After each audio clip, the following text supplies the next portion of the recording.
Hi, everybody. Thank you for joining our masterclass. This is Mapping the 50, and I'm so happy to be here with Cody Townsend, who will be showing us around onX Backcountry and the app and how he plans some of his 50 descents. So thank you for joining us, Cody. Yeah, stoked to be here. Stoked to talk with all you guys that are watching and give a little insight to kind of a lot of how this process has gone on. And mapping has been very key to it, even from the years prior that I even started this project or announced it to the world. So I kind of think of like how much easier we have it with digital maps these days compared to in the past, and it just it makes it so much more accessible for pretty much everyone. And then I mean, from experts to beginners, they're just pretty critical tools to backcountry use. Absolutely. My name is Matt Natick. I am a vertical marketing manager on the backcountry team at onX. I have been snowboarding for a very long time. I started at a little mountain in Pennsylvania and just fell in love with it instantly, and have been kind of seeing where my snowboard can take me over the last 20 years. And now I'm out in Colorado trying to ride more backcountry ski lines to explore more of the backcountry out here, and etc. And I'm so happy to be joined today by Cody Townsend, a man who needs no introduction. He is a skier, a father, a meme connoisseur, and the star of the 50 project. So we're so glad to have you today on the call, and really excited to hear a little bit about how your mind works when you're planning these backcountry adventures. So what's on the docket for today? We're going to start with the history of onX and what we stand for at onX Backcountry. I'm going to go over a little app demo that shows you, if you've been in the app for the first time, like what to expect, how to navigate around it. We're going to go into a tour plan as far as just checking the conditions, organizing a tour plan, and then taking your plan into the field. And then after that, we're going to have a giveaway as well as a Q&A. So if you have not yet purchased an onX Backcountry subscription, there is a QR code right here that will give you a 30% off discount for the attendees of this webinar. There's also a 14-day free trial on that link. So if you're just wanting to check us out and see what we have to offer, this is where you can go to get that. This app is for this webinar. It's going to be awesome too if you follow along in the app. So downloading the app and getting in there right now is probably a great idea. So you can learn as we go along. So a little bit about onX and where we came from. So in 2009, onX Hunt was launched. It had a different name back then, but our founder saw a need for maps for hunters to give them dedicated and specific information for what they need to hunt, in particular like private land boundaries and highly detailed satellite maps, and kind of just creating a tool specific to that user group. I forget what year it is. So it originally started as a chip that you would plug into a GPS unit, a Garmin device, and it would show that information, like such as the land data, as an overlay on there. And as mobile phones became more powerful, we built a mobile app that had these maps and had all this information and continued to add layers that were very specific to the hunt user. And after a while, we said, we have these awesome maps. What else can we do with these, and what other user groups can we serve? So in 2019, we launched onX Off-Road, and that app is dedicated to the off-roader, the snowmobiler, the dirt biker, and gives them information on where they can ride, what trails they should ride, and how to not get in over your head on certain rides. And then in 2021, onX Backcountry came to the scene with the same idea for the backcountry skier. I know personally, and Cody already touched on it, that there was a huge void in a lot of the other technology that existed, and finding and planning your own backcountry ski routes was very difficult to do. You'd be scraping forums on the internet and listening to your friend. So having a tool such as onX Backcountry that has highly detailed maps, that has a lot of information that's critical to the backcountry skier, is a huge unlock, definitely for me as a backcountry skier as well. So onX Backcountry at a glance. We're a multi-season app. We have a trail and a snow mode as well. So if you've just started to play with this app in the wintertime, The summer has just as robust for the trail audience with lots of hiking trails, backpacking routes, etc. We have 770,000 trails in the app and 27,000 trail routes and adventures. And then this year, we also integrated 11 detailed ski guidebooks that we sourced from Beacon Guidebooks, which offer really great backcountry skiing information in Washington and Colorado. All of our maps work offline, and they allow you to navigate and see your current location on those maps. We also offer color-coded public land ownership, so you can see, am I on public land? Am I on private land? Is this BLM or wilderness areas? All that is visible in the app while you're out in the field, so you can know exactly where you are. We also have a ton of customizable map markup tools that allow you to mark locations, drop waypoints, draw lines to see how far two objects are, etc. So you can really make the maps your own. We have slope, angle, and slope aspect layers that are critical for planning backcountry ski tours. We'll go a little bit more into that in a little bit. We have current conditions such as snowtel and weather stations that can help you make decisions based on a very specific area, in regards to like how much snow fell last night and what the current weather is. We've partnered with all the avalanche centers in North America, basically, to integrate avalanche forecasts and to make sure that that information is smacking you in the face and is right at your fingertips at any time when you're planning a ski tour. GPS tracking, so when you're in the field, you can see exactly where you are. And route building. And what makes us different? When people ask me like why onX Backcountry is different, I say it really consolidates a lot of different tools.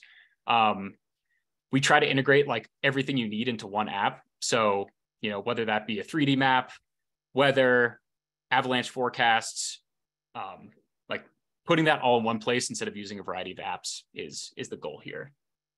We also pride ourselves on being fairly intuitive to use, and have been working on our UX to try to make sure that like everything just feels very natural as you're working through it. Content, we're really leaning into highly curated guidebook content and making sure that the information we're providing, especially for backcountry skiing, is vetted, is very professional, and isn't just from somebody that you can't necessarily trust. We also pride ourselves on privacy. We offer just one-on-one sharing. So if you create a backcountry ski line, you build a ski tour, you share that directly with your friends, and you actually have the ability, once you share it, to remove their access from it. And we're also very purpose-driven. We have a very strong commitment to access and stewardship, and we're committed to supporting avalanche centers, avalanche forecasting, avalanche awareness, and research to keep everybody safe in the backcountry. All right, so next we're going to go into our demo. And before we do, I want to give a disclaimer. Cody and I are not area instructors. This is not an area class, and it's not a suitable replacement for taking one. So make sure that as we go through this, any of the information we give, is not just to be followed blindly. And an area education is definitely something you should put on your list if you have not taken one yet. So this is the onX Backcountry on web map. So when I am starting to plan a backcountry ski tour, I generally love to do it on my computer, even versus the phone. So if you boot up onX Backcountry for the first time, this is what you'll see. So a map of North America, this is great. So as you continue to like zoom in, you'll start to see information appear as you're navigating around. And if you're looking at particular areas, you'll start to see more and more trail data start to pop in, different like markers, mountains, etc. And I spend a good amount of time just looking around at these maps and exploring. Because we are talking about backcountry skiing today, I'll show you first. If you're selecting up here, this is your main selector between our two main modes, which is trail mode and snow mode. So in trail mode, that's how you can find your summer activities, your hiking trails, etc. And then we have a handful of layers to help you find the best hiking trail in the summer. So we have an active wildfires layer that lets you know where fires are currently burning. We have a historic wildfires layer that shows where fires have previously burned. And that can let you know that there's like, downed trees or scorched earth, etc. in these areas. We also have air quality layers, such as the air quality layer, which shows air quality index information for current air conditions, and then a smoke forecast to let you know where the smoke is moving to. And all of these two layers are unfortunately becoming more and more of a necessity in the West as we have more forest fires. Because we're talking about snow mode, I'll show you how to toggle that over here now. So if you click this button, you'll go into snow mode, and this will change just the general look and feel of your map into a winter theme. So that'll click on like a winter aerial imagery. It'll show the satellite imagery with snow on the ground versus dirt. And then you'll have a handful of things to select. So right here, you can select your activity type. So if you're looking for backcountry ski lines, you can click this one. You can also filter by cross-country ski lines or snowshoe routes, or you can leave them all toggled on like I have here. Down here, you can toggle on your avalanche forecast, and you can see that's appeared right here where we're looking at Colorado, and it shows all the different zones in Colorado and the current avalanche danger. And then once you, let's see, I might be a little far out for this. Yeah, if you click on a zone, if you scroll down here, you can actually see a little bit about the avalanche forecast, and we link out to the avalanche center of your choice. And that'll actually open up the full report so you can read it, get the full details on what the avalanche danger is in the area that you're looking at. Going back to our selector, we also have slope angle and slope aspect layers here. So I'm just going to zoom in a little bit so we can see it. Yeah, here we are in Berthoud Pass. If you turn on slope angle, it shows the different shadings, and your key is up here. So you can see the different slope angles and the colors that they correspond with. So in general, the darker it gets, the steeper the terrain is. And then we also have a slope aspect layer. So when you turn this on, it shows you the cardinal facing direction of the slope that you are looking at. And that's really important once we go into like the avalanche reports and how to interpret those as well. So those are the main different modes when you're in snow mode. And I'm just going to keep going around the horn here. If you have a specific objective or somewhere that you want to look at, like let's just say Loveland Pass, you can navigate this way. You can search for almost anything in that section. You can search for mountain peaks, you can search for rivers, you can search for hiking trails, and etc. So if you're ever trying to just like zoom to a particular area and look for trails in that way, that's a good place to do it. The other section that you can use, especially in snow mode, is this discover section right over here. So when you open this up in the snow mode, it'll actually display to you all of our guidebook integrations from Beacon. So you can see these are the areas that we have. We have Loveland Pass, Berthoud Pass, Rocky Mountain National Park, Cameron Pass, Crested Butte, Buffalo Pass, Silverton, and then we have stuff in Washington, Washington's east side, Crystal Mountain, Snoqualmie, Mount Baker, Olympic National Park. And then I just will show you quickly what Crested Butte looks like in the app as well. So when you're in here, one of our goals is to really put the current conditions like in front of your face as you're going here. So, in this zone, we're presenting you immediately with like what the avalanche forecast is for your zone. It integrates some of the SnowTel information as well. So you can see like, has there been any snowfall in the last 24 hours? What's the current snow depth and what the last 24-hour temperature high and low were in that area. And then once you've kind of like picked your zone, you can hover over these and it'll highlight them on the map. They're a little bit small. So maybe if I zoom a little bit more, you can see like conies and a handful of other zones here. I'm looking for a particular one to show that. So if you pick your zone, I'm gonna look for Snodgrass because I like that one. It'll show you a little bit about what these runs look like. It'll offer an up track, which you can see with this dotted line, and then some of the down tracks as well. And you can pick your approaches, your descents, and your exits, and just get the whole picture on its own with this information from Beacon guidebooks. We also offer, if you notice here, I'll go back to the zone. With these different zones, we include this layer right here that says your AITS rating.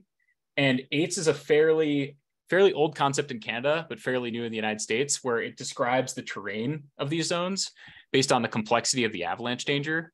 So it's really interesting. So, you can look at here, and just see like if the avalanche danger is high. I know this probably isn't the most accessible one, but you might want to go to mini golf because it's simple. It has less exposure from above or even on the run and generally lower slope angles. Whereas something like one of these ones is more complex, has more danger, and has more complicated decisions you're going to have to make to tour up there safely, especially in higher avalanche danger. Cool. This next section over here is your offline maps. So you can actually, when you're on your computer, like I am now, you want to make sure that your phone actually has the offline maps downloaded to it, but you can queue them up here. So if you were to do this and select your resolution, I'm actually gonna do high resolution. You can actually queue this up, set your parameters, and that way, when you go over to your phone, you can click to download and get that download directly and make sure you have it. And I'll go over offline maps a little bit more later on the presentation. Once you've picked an objective or just somewhere you want to kind of poke around with, there's a handful of tools over here to help you customize your maps. So you can use this tool. This is the route builder, which I'll show a little bit more later, which allows you to, I'll just do over here since there's some trails. It offers your snap to as well as your point draw tools. So if you want to say, hey, we're going to follow this, then we're going to go up this way, it'll actually like snap to a trail. So you don't have to just draw a bunch of lines and even do a loop with it. Awesome. And then once you click, with each click, you can see your elevation profiles and stuff over here. And then if you want to get off that trail, you tap this point draw, and then you can kind of send it wherever you want. You go over here, you get another route, and then you're back in snap to, and you can continue on a trail. So I found this is a fairly new tool, find it very useful to follow trails and then get off the beaten path and then get home. So that is that one. I'll just save it. The other tool we have over here is the line draw. So this is another way you can draw routes, but it also will just give you a very quick like distance between two lines. You can see the total length over here.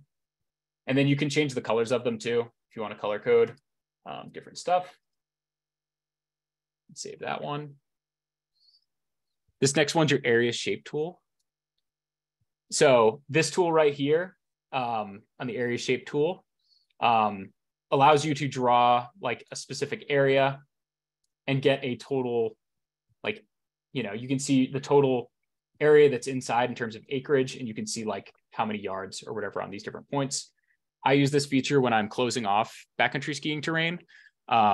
So a lot of times if I'm like, we're going to stay off this aspect and this bowl, when we get to the top of it might look really appealing, but we are closing it off and we are not riding it. So that's generally when I use that one.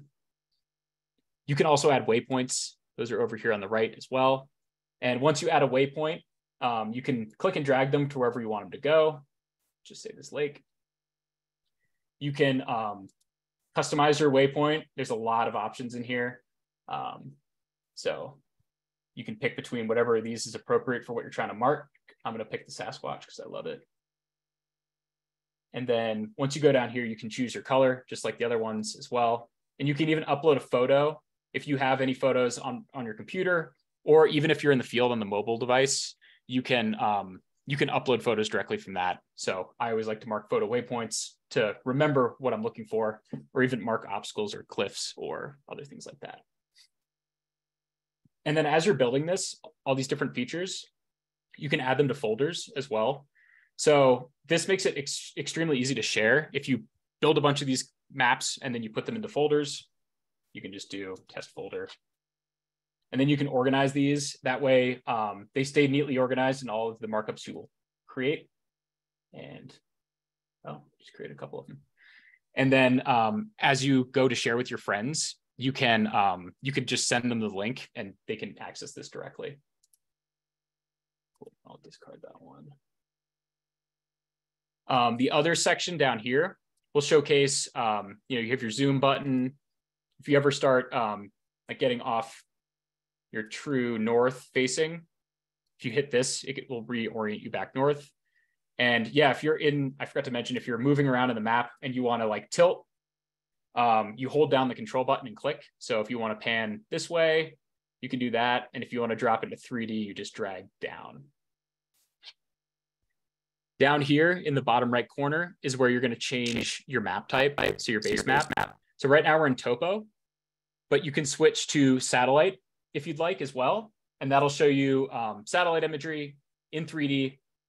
And you can also switch to a hybrid view, which is kind of the best of both worlds. You have your satellite view, so you can see the trees and what kind of terrain lays underneath it. And then you also have the topo lines that will let you know like the elevation profiles as you go through there. And then again, all of our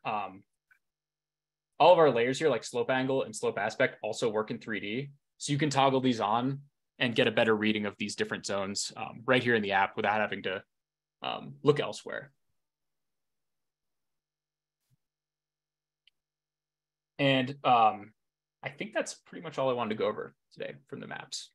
So now that we've kind of oriented ourselves on what onX Backcountry is and what it can do, we should dive into our mission for the day. So before this, Cody and I talked about looking at the Silver Couloir, one of the 50 classics near Frisco. And here it is.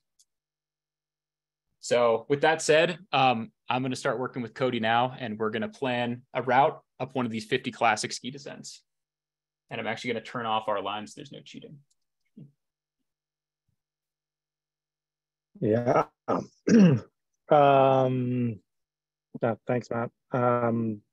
One thing I'll say, and why we decided to do the silver for today, is like the definition of what makes a classic is really wishy-washy. Even when I asked the authors, who are quite friends of mine, kind of didn't have necessarily a great answer for it. But now, having done a strong majority of them, what I would take away is what makes a classic book is so special is that there's a line in here for every backcountry skier. So if you are a beginner backcountry skier, you're just getting into it, there are classics in here that you dream about doing one day. Buffalo Mountain in the Silver Couloir is like that. If you live in Summit County or in Colorado, you drive right by it, you see it, you know, you probably see tracks down it, you're like, whoa, what is that? That is beautiful. It's like the local town backcountry lap. I had never heard of it from being from afar, but then as you kind of come into the zone and talk with people, you realize you're like, yeah, this is the classic. This is our backyard backcountry lap.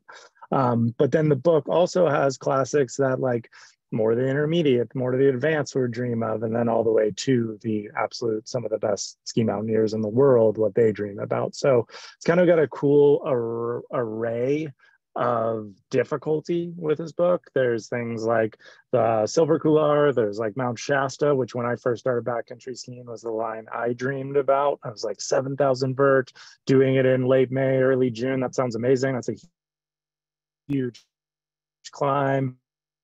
Once I did it, it became a thing. I guess to do this, I know it is so freaking fun. But then there's those ones that you're like, I've been dreaming about for a long time, like the Grand Teton. And then as I've been getting through this project and getting my skills in ski mountaineering and backcountry skiing as they progress, those are when I start to come to, you know, look at the Mount St. Elias's and the University Peaks are the ones that I'm dreaming about. So for Silver Couloir today, this is an accessible one for a lot of people. It does have its hazards, that's for sure, just like any kind of backcountry skiing, and we'll kind of go into it right now.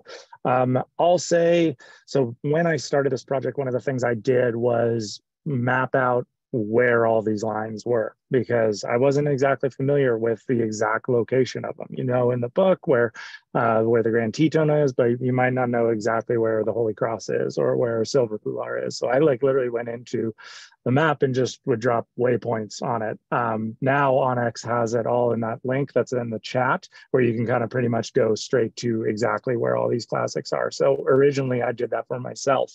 From afar too, when I had an open slate, what I would do was look at a wider range of avalanche forecasts. And this is where onX, one of the first things that I would do is when I open the app, and I'm trying to figure out what part of the country do I go to, I would go into 2D mode and go into put the avalanche forecast layer and pull way out. So you're seeing like western half of US and western half of BC, and just look at, all right, where's good? And you can kind of start to see, like Matt will kind of go into it, where the trends of just general avalanche forecasts are. So, I mean, we can already see right here as we look into it. Yeah, there's a good angle of it.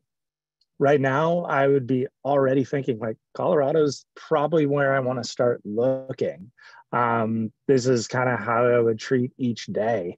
You know, obviously we're in considerable and orange up in the Pacific Northwest. Utah's got a little bit of a mix. So I'm going to start narrowing my focus onto Colorado. From there is when I'd start clicking on the actual forecast. Obviously, I would have kind of waypoints as to what are there. We can go into the forecast for the Frisco region, the Summit County region, and click on it. And this is one thing that I found pretty interesting. There's one piece of data when it comes to avalanche forecasts that kind of has always concerned me. From website data, avalanche centers have shown the average person looks at an avalanche forecast for 8 seconds, which is not enough time to get a proper evaluation of the snowpack. And for me, from afar, I really need to nail down what this forecast says. And these forecast centers do such a great job of explaining what has been going on, not only for that day and for the day they're forecasting for, but the weeks beforehand. So I'm going in, I'm not just looking at the colors, the bricks, and just being like, hey, is it yellow? Cool, it's good to go. Because there's a thing that I learned through this project. There's a thing in Colorado called super scary moderate. And you're only going to figure out if it's super scary moderate if you start reading the actual forecast. And scary moderate is pretty unique to Colorado. It's a thing where there's a low probability of an avalanche, but it would probably be a high consequence avalanche. So I'm going to start reading down through here, and let's we can kind of, I'm going to just read through this right now because I'm not there right now. I don't know what's going on, and this is going to help me as we start to evaluate and go through the map of the silver couloir. So you can trigger an avalanche on north through east to south facing slopes at upper elevations. New snow combined with strong northerly winds will create a cohesive slab. The most dangerous slopes are where you spot a smooth, rounded snow surface or see cornices forming directly below the ridge lines or on the sides of gullies. On more southerly facing slopes, expect to trigger an avalanche more easily as this new load will rest on top of a melt freeze crust. Seek wind-sheltered slopes at low elevations if the snow cracks, collapses, or the snow starts to feel and sound hollow or underneath you. So put that in the memory bank. You can keep going down and going to, if you scroll down to the avalanche problems, it kind of goes a little bit more into it to see what the aspects are. So the likelihood on south to east is possible, but small. The persistent slab, which is something that should scare everybody. It's kind of a thing that in a lot of my skier circles, we joke around about. If we have a persistent weak slab, what do? We leave, just don't go there. In Colorado, they can be very persistent for an entire year, all the way up until spring when things start healing.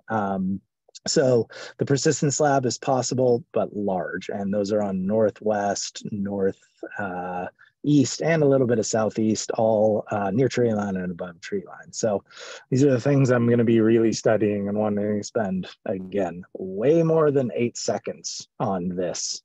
You're going to get the most information. I really like the tool too if you're a traveling skier, if you want to go somewhere to be able to pull out, kind of see where's within driving distance and where's looking good. So yeah, we can kind of go back to the map now that we've kind of gotten through the avalanche forecast.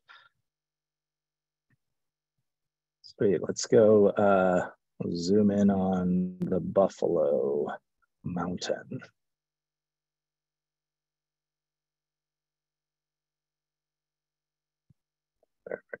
Silverthorne. There it is. A little down to the left of your green circle. There we go. Or blue circle, sorry. So One of the things I like to do actually right off the bat is go to 3D mode. I like to just kind of start to get a look at the mountain in general. So if I'm in 3D mode, gives me just a more visual representation of what I'm going to see there. So I kind of like to just start kind of like looking at the mountain, getting its general features. You can see on Buffalo, very rounded mountain, almost in certain ways volcano-like. You can kind of see what aspects. It almost has 360 degrees of aspects. You can see that this northeast shadowy side, that's going to be much more steep. Where the cursor is right now is the silver couloir, but I don't even necessarily care about that yet. I'm really just trying to get kind of familiar with this terrain, just like visually. I find 3D mapping to be really useful to like understanding and getting a feel for a place before they go there. You know, I don't know about you guys, but for me, like there's a lot less fear with a place when you've been there before. You know, if it's brand new, you've never felt it, it kind of can feel overwhelming. I like to look at a 3D map and start to get to know it. So you're not just coming out there with pure trepidation. You kind of like start to understand what this terrain looks like. You know, you can kind of see here, there's obviously three very, very prominent avalanche chutes. You can see below the blue circle, you can see where the tree line or the trees have been pretty much destroyed by year-to-year avalanches, if not historically large avalanches. That right there is for me knowing like, well, there's a red flag of some sort, and knowing that like the silver couloir itself is an actual avalanche pathway. You can kind of see where the trail is. You're like, well, there's less eroded areas of tree growth. That hint right there shows me there is less propensity for avalanches in that up track. You can see that bowl just to the left of the track. There's obviously some signs of a historic avalanche with the trees being taken out there as well. So that's probably a zone I need to be aware of. So I spend quite a lot of time just in 3D mapping and just kind of like getting a feel for a place. But now we can kind of start to drill down on it. So we can go back to just the 2D, doesn't matter, hybrid or satellite, or and for even those of you in the topo chat, as I'm panning around here, I'm holding down control and clicking, and then you can kind of like tilt up by pulling up or down. So that's how that magic is happening. Yeah. All right. So 2D. Yeah. And then do you prefer topo, satellite, or hybrid? It doesn't matter. I personally, my favorite's the hybrid. I like having the topographical data on there so that I can see the exact elevations. And then the satellite imagery just kind of like, because it visually connects to just the 3D. But then from there, what I really want to know right off the bat is the aspects. So obviously we can kind of just gauge it, but being like north, we're obviously the orientation of this map right now is north, as we can see down in the circle. But if I turn on the aspect shading, that's really going to give me the most clues to all the subtleties of it. So yeah, we can turn on that. And yeah, if you're curious what the colors mean, like this is where you can find the key. The compass actually turns into your key there, your legend. Totally.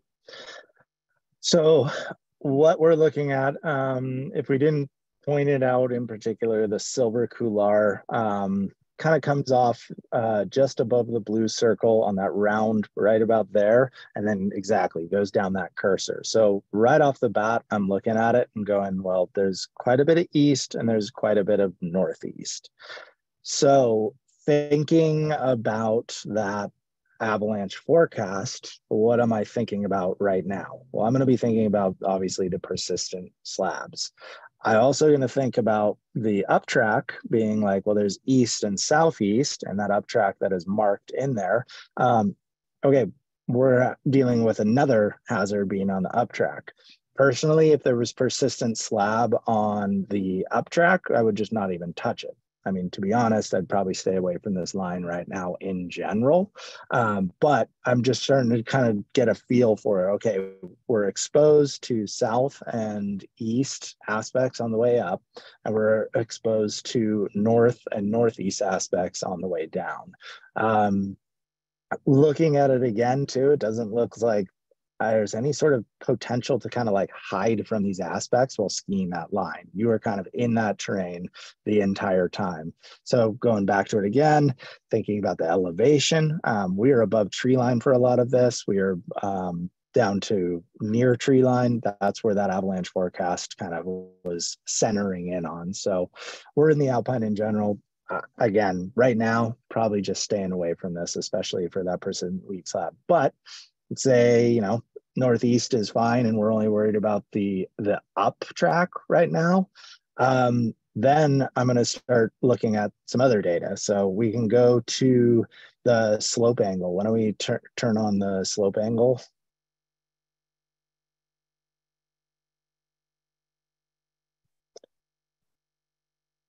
So this would make me really happy right off the bat. So we can see the legend up there. We got green 20 to 25, kind of yellow 20 to 30. And as we start to get to orange 30, 35, and obviously upwards. But I'm sure most of you are well aware of that majority of avalanches, pretty much all avalanches break between 30 and 45 degrees. There's some little bit of margin for error, and there are some historicals of slopes breaking at about 28, 29, but in general, 30 to 45 degrees is the most dangerous slope angle that you're going to be dealing with. So what I'm seeing right off this slope angle is that the up, for the most part, is actually pretty good. Like we're looking at very moderate below avalanche angle tracks on the way up. So that gives me a couple hints right off the bat that I'm not going to be exposed to very much danger on the up. Plus that combined with that avalanche forecast, being that it was on, they have the northwesterly winds and creating some small and possible avalanches on south and southeast aspects. Now I'm combining that with the knowledge that the up track for the silver couloir is actually doesn't have much exposure to angles that could avalanche. So I know that the up track in general would be pretty safe. Obviously, we can see those three little red lines that are through there. I would look at that and think like, okay, there is some potential danger on the way up. Maybe I'll be able to navigate it. But I know that if I am going up and I'm getting to that zone, that this is where I might have to pay attention or I might have to turn around. So in general, I know like, hey, despite the avalanche forecast, I at least probably could get up to the top of Buffalo Mountain and ski back down the up track and be totally fine. So I could go up to it, maybe look over the edge of the silver couloir itself, go give it a scout. If I don't feel it, I have a safe way out of there. So again, kind of thinking quite often about plan A's, plan B's, and plan C's. And what I see in this line is not much exposure on the way up, which is the most time you're going to be spending in this area in avalanche terrain. And there's a potential way to get back down very easily and not be exposed to that same avalanche forecast. So right off the bat, this is how I'm kind of approaching the lines that I'm doing and trying to find my routes on the way up. You know, although there is a trail in there, this is one of the things I think is really essential to backcountry travel, and is a lot different than summer travel, is that we have the freedom to go wherever we want. And following an exact trail can be actually really dangerous. When you're in the backcountry, you need to have your head on a swivel and be open to interpretation. If we were to lay my track up here, I doubt it would be on that. Maybe down low it would be, because it was just like kind of the more popular trail. But is that, so that's mine. So we can see, yeah, we kind of even stayed out of a majority of even those red spots by kind of skirting around right on that ridge line you almost see. So being like blindly following trails in the backcountry is a recipe for disaster. And we've had, one of the things that Matt talked about of getting into backcountry skiing, what I was really stoked was I was there from the beginning and before they even launched, and was able to give a lot of input. And this has been not a debate, just a talking point we talk a lot about, is whether we put actual trails in there for winter travel. And it's kind of something that we don't necessarily always want to do, because you can get people blindly following their phone and following their map. And in the summer, that can be a little bit more useful because you're on an actual trail. In the winter, we want to have the freedom to go where we want, to adapt to the snow conditions and the weather conditions we're seeing, and even just the up track conditions. Sometimes you get on a skin track and it's so slick that you're not going to be able to stay on it. So might as well go set your own one. So what I would say is, although there's a trail there, I would be very suggesting that you don't follow the trail in winter travel. That's like general guideline, in my opinion. I think I saw this and was just like, yeah, we'll go somewhere near there. That's the zone we're going to go up in. But I don't think about a trail. I think more about the zone. So, yeah, I mean, that's kind of the brief way that I was exploring a lot of these lines. And, we covered what I've been just talking for like 15 minutes. If you guys watched my bonus video on how to map the 50, I spent hours with this. I mean, for a traverse, many hours over many days. But when I'm going into a line like the Silver Couloir, which is still straightforward, I'm spending quite a lot of time in the map, dorking around, exploring as much as I can, sometimes finding other stuff like, ooh, what about this line? This line looks cool. And just really trying to get a feel for this area before I step foot in it. Yeah, like we have a little bit of time, like do we want to build like just a mini route plan with like some of the tools in onX to get people more familiar with it? Yeah, for sure. Let's go into some of the route planning in general. One of my favorite things. Sweet. Yeah, so every good adventure starts in the parking lot, right? Yep. Finding the parking can always be pretty tough. And that's actually one thing we've talked about with onX a lot, is like marking trailheads is, I think, really key and really helpful for a lot of people. Parking is becoming more and more of an issue, obviously, with the explosion of it, but at least knowing where the general region of parking is can be really helpful. Like, I had no idea where we parked for this, but I saw it on the map and I was like, okay, I'll meet you there, which was our local guy, Teague Holmes. We marked right there. So I've talked about this in episodes before, but the kind of the most critical aspect for me in planning a day is getting a general sense of how much mileage and how much vert we're going to cover. So if there's not a preloaded thing in here, I go into the route tools and start drawing lines and trying to get a rough estimate of exactly like how long this is going to take, how prepared I need to be both physically, mentally, and food and water wise, and just get a general region, like what time of day we need to start, how long is it going to take, what time we need to drop in. So why don't we just kind of go from the park to the trailhead and draw a little map to the summit. Nice. Yeah, so I know, like, there's this summer trail right here that we were kind of looking at earlier. When your group did it, you kind of cut through here.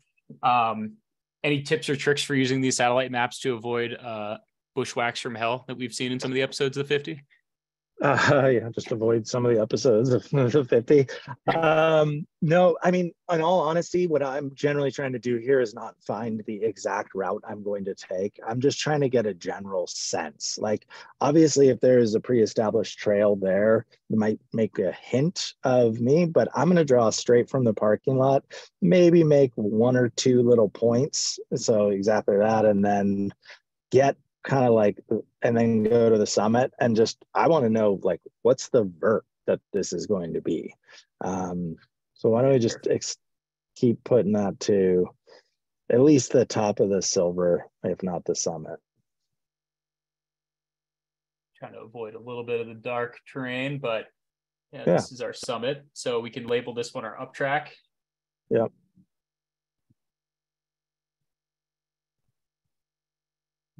Spelled it wrong.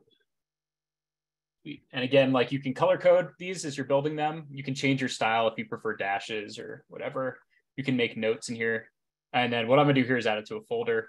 So I'm actually gonna create a new one. Called it silver. Spelled it wrong too, but that's okay. Silver, and it's added. So now as we're building this, we'll have this set up and we'll be able to organize it. Yep. So right there, this is when I'm first getting a general sense of what it is. So 1.7 miles, 2,700 vert up. What I also like to see too is that like kind of consistent up. Is there a long flat to get there? That's what elevation kind of meter is really nice. Looks pretty mellow, and then majority of the up is like halfway through. 2,700 vert. Everyone that's a backcountry skier should start to time their ups, start to know how much vertical feet they can cover in an hour. So I see some friends here from Tahoe. If you go ski Jake's, know that it is 2,200 vert, whether that's you're doing your research from before, or whether that's you go and do it one day and you track yourself and you know it's 2,200. So at that point, also note how long it took you to get there, how many breaks you had to take, all that kind of stuff, because you need to start knowing and calculating your vert per hour rate. I don't necessarily know my flat ground per hour rate. I know there's calculations out there, but I really want to know like, hey, this is the vert per hour I do and what we can do. For the 50, we always go 1,000 feet per hour. We are generally kind of on the slower side because we are filming, and that always slows up the process. So for me, let's say this line, I want to ski at 9 a.m. I know that 2,700, let's give it 3 hours. Let's leave it 6 a.m. That's just in general rough estimate of how we're going to calculate things out. I know if I was going up here with some friends, we could probably do it in 22,000 feet per hour. We'd probably get up there hour and a half. So knowing your rate per hour and vertical rate per hour, I think is like one of the most important kind of tools. There's tracking watches out there that can do that like literally show you it. Or again, I learned it before pretty much doing anything by just knowing like, oh, Jake's 2,200 feet. I can get up there in an hour and a half. All right. That's kind of, if I'm cranking, that's my good rate. No, too, if you're like, what if I do 5,000 feet? How much do I slow down? What if I do 10,000 feet? How long is that going to take me? Because you're going to start going to have some diminishing returns. So knowing your vert per hour, using this tool to kind of map it out and get a rough estimate. I don't care about every little detail, every little up and down. I just want to know, like, we got 2,700 vert. That means it's going to take us 2.5 to 3 hours. Okay, let's go into the next thing, and let's turn off some of the slope shading, let's say. Let's just kind of go back to the hybrid topo or just topo. Actually, this is what we're going to do. I find waypoints for parking lots to be one of the things I use the most. If you are a West Shore tour in Tahoe, I actually have waypoints for every single place I generally park, because it's kind of a maze out there and there's all these random drainages, and it gets really, you can get stuck in a drainage that's really treed and really hard to find your way out, and you don't know where your car is. And I frequently flip open my phone and just look at the waypoint. So let's throw a waypoint at the parking lot, because there's one thing specific to this line and just in general that I like to do. One, it's just nice to know where your car is. So if you don't remember exactly, or if you forgot to track or something like that. And then what I want to look at is where is the exit of the line in relation to the car? So we're looking at, just on the topo, I think we're at about 10,000 feet. Yeah, no worries. Okay, here's a 10,000 foot line right here. So that's a 10,000. So 98. we're 98. So we're at 98.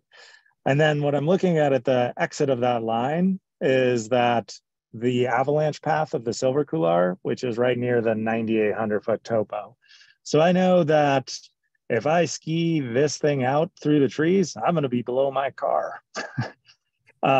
Pretty critical to know when you're planning the ski, and especially on Silver Couloir. You also know that at this point, I'm going to be potentially going a completely different way to get back to my car. I'm not going up and down like a lot of kind of local tour areas. So what I'm going to start to think about in this sort of way is like, there's some sort of traverse and or hike back out of this line.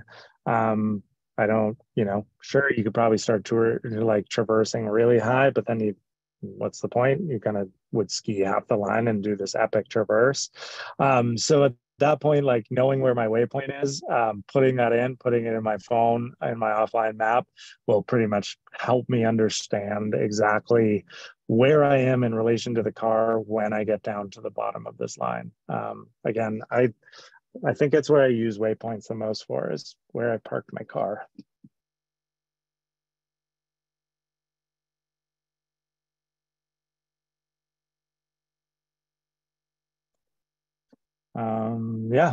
Those are, I'm trying to think what else. I mean, we can go through the line itself. Visually, from my side, I look at that line being the top of the Silver Couloir, and then just like, oh, it's pretty obvious. That's the obvious ski line. I know that's not necessarily obvious to everyone's eyes, but just comes through experience. I always laugh because my mom will see a photo of a very prominent line, and I show her, I'm like, yeah, this is the line we're going to go. And she's like, where is it? I'm like, it's that obvious one. And she's like, well, I don't see it. And so we all have different levels of what's obvious. For me, it's pretty obvious, but for others, it might not be. So kind of want to like, I would use the route planning thing just to, again, get the tool just to know exactly what the descent is. You can use that, or you just look at this is why I like the hybrid topo, because I can just kind of look at like, oh, we're going to ski from 9,800 feet, 12,000 feet, know that that's kind of the vert. But we can double check it too. Yeah, the line tool can help with that as well. If you do like Silver Couloir, spell it right, yeah. And then you click to draw. So if you just were curious too about how much vert from the top to bottom, that you can do this as well. Mark a different color even, put it in our folder. And once you save, we can get that validation, how long and how much vertical loss there is. Yep, 2,400 vert.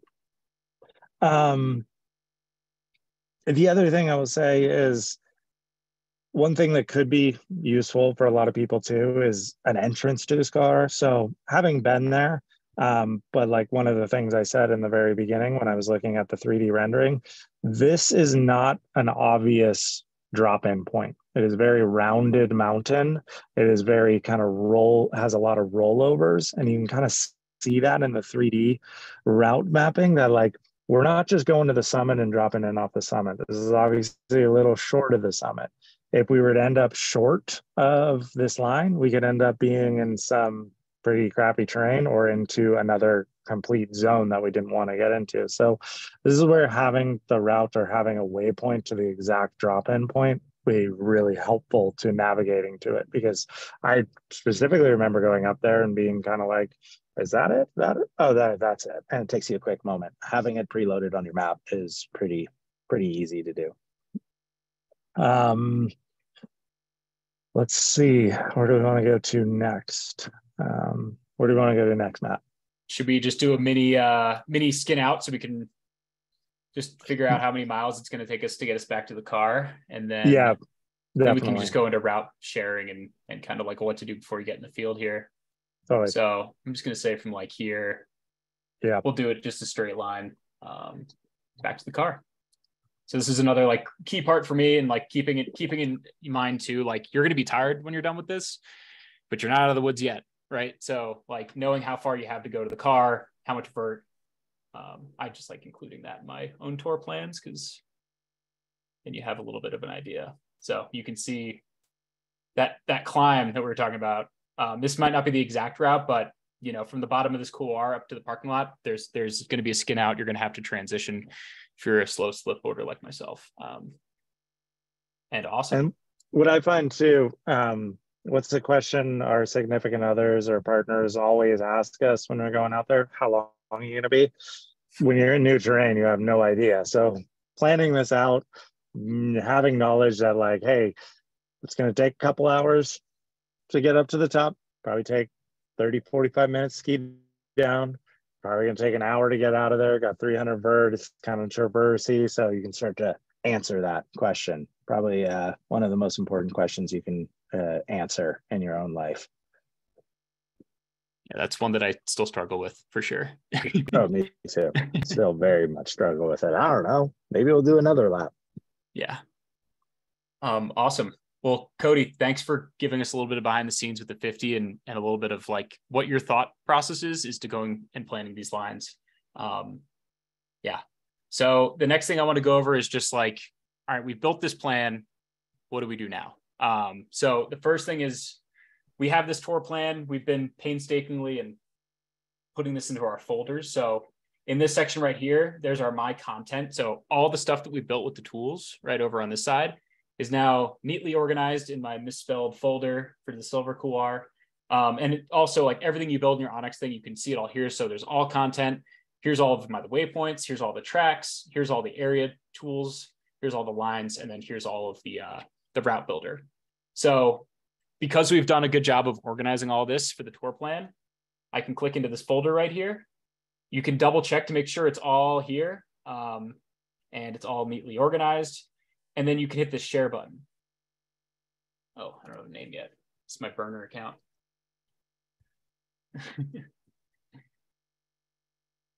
So now that you have a share, now that you have this, you can create this link right here. And when you send this to your friends in your group text, they will all be able to import these lines into their own onX Backcountry accounts. So this is the easiest way to just share this data and this beta with your friends. And if you are trying to share with people who don't use onX, we have an option for that too. So if you are in, let's just look at one of these particular items here. Let's see this one. I'll just say I want to share the uptrack with somebody. You hit the share button. Why am I missing it? Oh, hold on. I did it wrong. So yeah, let's say I want to share one of these uptracks. You can actually look at them all here, and then you can export. So we can actually select everything visible in the screen, select all, and then, sorry, I'm fumbling. Sorry, one thing. Yeah, so each of these lines, you hit edit, export, and then you can select a KML or a GPX file. So if you want to share this with people who are using other apps, you can do it that way. And then in the same thing, if you want to import content, that's where you find that down here. You go to my content, and then my content, and then up here you'll see your import. So you actually click this, and then you can click and drag any KML or GPX file into the onX Backcountry app and share it that way. Cool. So the next thing I'm going to do, just give me 1 second to get it pulled up here, is show you what to do on your phone to get ready for the backcountry. There's a handful of things you really want to make sure you are doing. I'm going to share my phone. Oh, did I share my screen again? Hold on. Technical difficulties.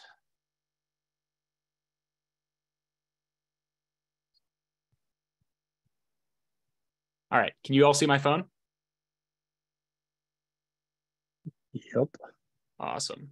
Gotcha. So you can see when you're building this information on your onX account that's logged in on your computer, you don't need to move GPX files around to your phone or do anything in particular.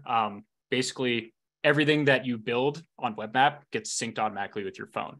So without having to do much work at all, here's the line that we just spent the last hour talking about and building, and here it is. So before you go into the backcountry, you need to make sure you download your offline maps. So I think I can show where this is. The little wiggle right here in this bottom section, you can click this offline maps button. And once you hit that, it kind of gives you an ability to select where you want to download. So for me, I always like using the 5 mile wide resolution. It's the highest resolution. And I want to make sure that each of those topo lines are as crisp as they can be. All the satellite imagery is crisp, and that I have everything I need while I'm out in the field to help me execute on this and make decisions while I'm in the backcountry. So I've selected the 5 miles wide. You can name them. I'm just going to call it silver. And then you hit save. And then you can watch here as it downloads. Don't leave cell service until this downloads all the way, completes your download. And then we're at 99, asking for a review. So yeah, you can see the check here. It is fully downloaded, and I always like to test it. So right here, you see this go offline button. When you hit this, this basically starts your phone using your onX Backcountry account as if it doesn't have cell phone service. So when you get in here, you can actually test and see like, am I getting the detail that I need? I'm going to just turn off the slope angle shading. To just give a better idea of like, am I getting the detail I need? Is this all downloaded so I can use this in the field? And when you download offline maps, all of our layers work, all of our lines are there. So you can switch between your satellite view, your hybrid, your topo, and then you can also turn on your slope angle, your slope aspect, and all that other stuff too. So like while you're in the field with this downloaded, you can get these crisp overlays and you can actually use these in the field to navigate. So with that concludes our demo and walkthrough of the onX Backcountry app in the 50. And yeah. I'm going to go kick over. Don't forget to download your offline maps. That's like, it's the best part of it. And I will say, I actually do a 5 mile, and then depending on the terrain I'm in, we'll do a 10 mile as well. Just to have like the very detailed resolution when I want to drill in on information, but then also have the wide if I need to go out in the mountain in a way I didn't expect, or if we're having to go to plan D to get out of there, am I going to find a trailhead in some other place? So I actually tend to download both, and I tend to label one as like high res and then like medium res or low res. So I kind of like to have them all when I'm out there.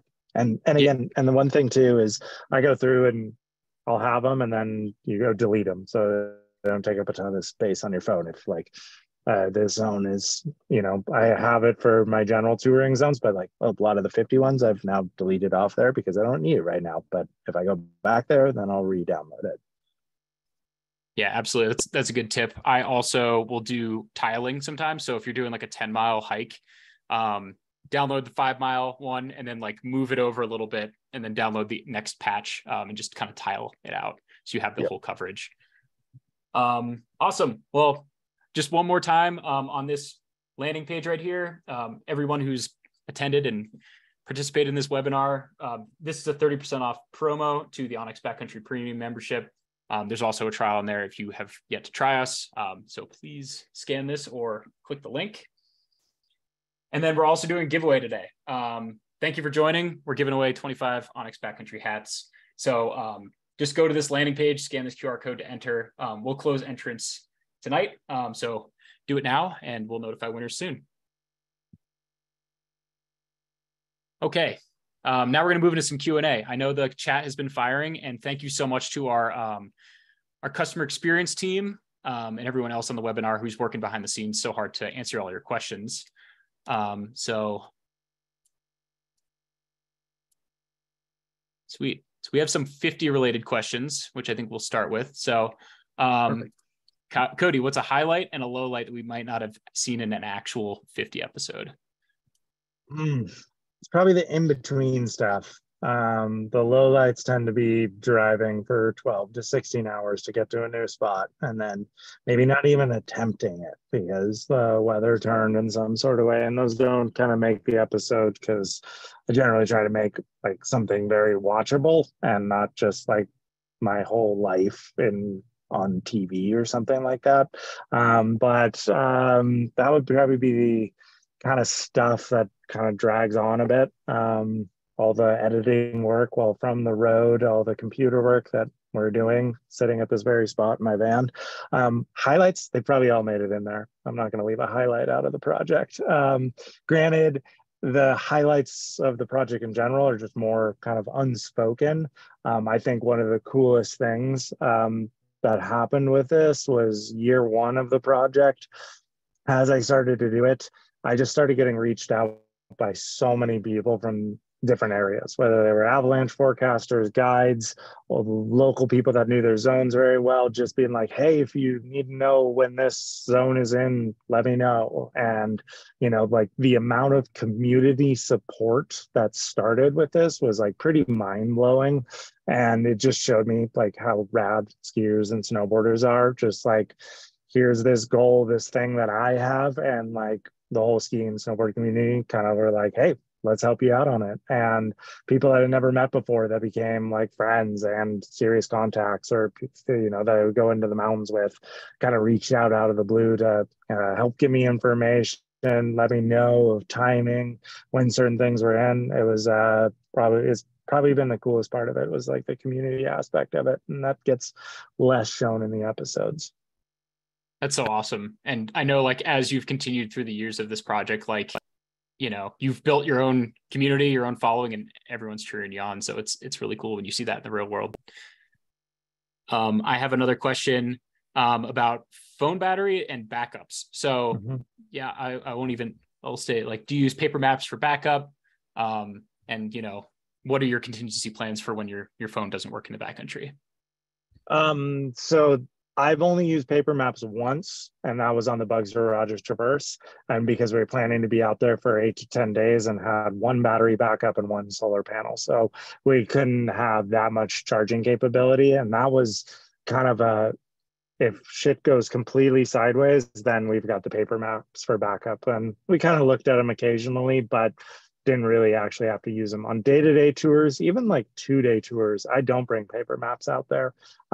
The great thing is you can put your iPhone into airplane mode, which you should always do when you're in the backcountry, just for beacon interference. And you can even turn it off and turn it back on. But just in airplane mode, phones last for quite a long time. You got to be cognizant of keeping it closer to your body in a warmer spot. And if it is going to be 2-3 days, maybe bring a small lightweight battery charger. Nightcore has some really good ones, or just even Apple has the one that magnets to your back, the back of the phone. But the other thing too is the backup is make sure everyone has a map. Everyone in your party has it downloaded, has the route. That's why the route sharing is really important. Making sure that every single person has one kind of ensures that you are going to have that backup.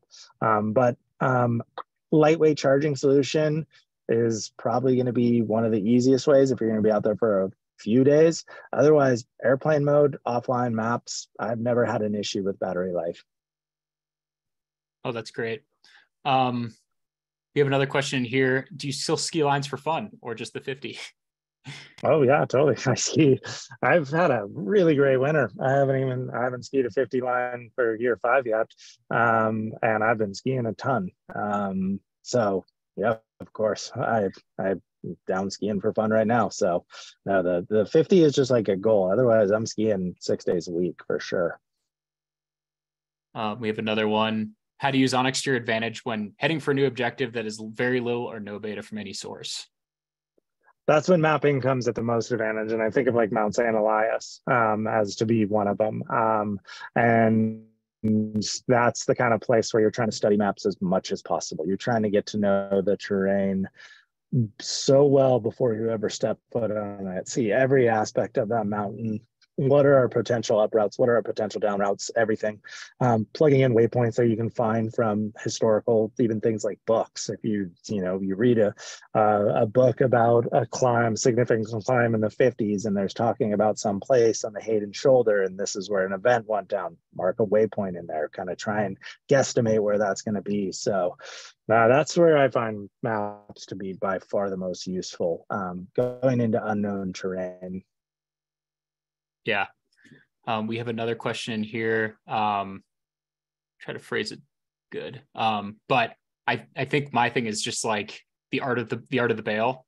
Like, I really like how there are several episodes where you've had to turn your back on your objective, even with all the pressure you have of completing these 50 lines. Like, what's your stance on, like, when it's time to turn around, and like, how do you ease that pressure if like other people in your group want to continue when the conditions aren't lining up? Well, the team dynamics, backcountry skiing is team sport hidden and masquerading. Your team is everything, and your partners are everything. What I do before I even go to the backcountry, and especially like a line of consequence or significance, is really evaluating who your team is, that we're all going to have the same mindset. If you notice a pattern in the 50, when the lines get a little tougher, a little more consequential, I tend to go to partners, because we think alike. We have similar risk tolerances. We're willing to back down and not put up a giant fight. Those kind of things are really, really important to selecting partners. So when you know it is to turn around, that's a calculus that can take decades to kind of formulate. And I think it's something that I will be learning and practicing the rest of my life. There is no any one moment. A lot of people ask me like, oh, how do I get into ski mountaineering? And I don't know exactly what ski mountaineering is compared to backcountry skiing, where that line is, but often people think of it as like bigger lines. Lines are using ice axes and crampons and whatnot, and ropes. To me, the technical side of ski mountaineering is really easy to learn. I mean, you can learn how to use an ice axe, how to use crampons, and how to tie some knots on your rope in a day, and you're good, and you'll be fine for the rest of your life. What you can't learn in a day, and takes lots of years, lots of experience, and lots of patience and practice, is how to make decisions. And I think that's the main differentiator between the best ski mountaineers in the world and kind of the average backcountry skier, is knowing when to push and knowing when to turn around. That can be life and death decision right there. And for me, quite often when I'm turning around is when there's just too many questions. I often say, like, it takes 100 yeses to continue and 1 no to turn around. And if I start to have question marks, then I'll just err on the side of turning around. If I kind of hemming and hawing because of certain reasons, certain observations, then it's time to turn around. There's just too much on the line to push through that when you have those kind of questions. Yeah, that's the great perspective.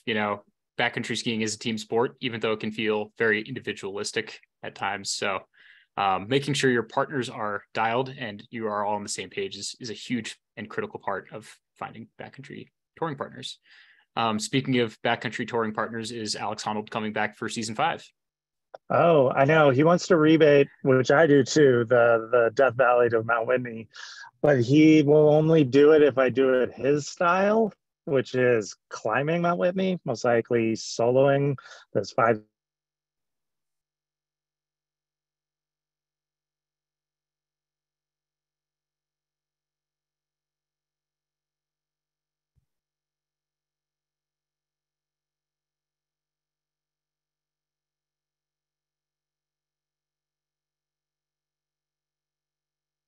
Did we lose Cody?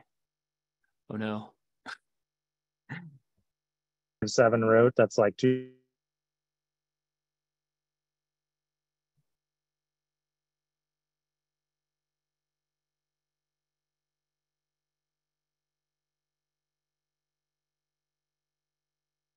Give him a moment, see if he gets back. Oh no. I think we're losing you, buddy.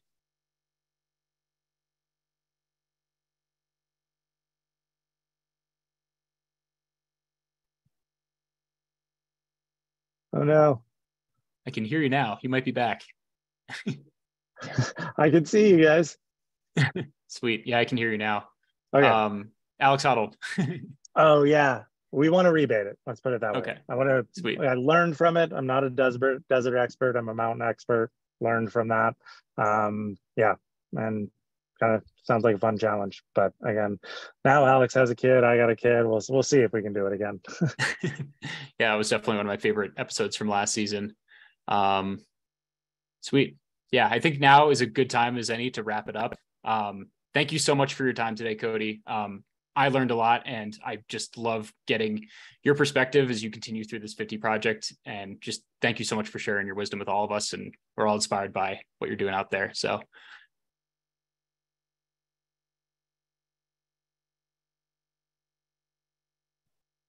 we may have lost him again.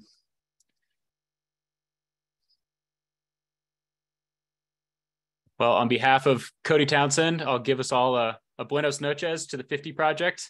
Thank you all for joining today. I had a great time. Be sure to tune in. We have a lot more of these webinars coming up that will go into a lot of different objectives and stuff like that. So continue to tune into us and watch these webinars and keep on keeping safe. All right, see ya. Bye, Cody. Bye.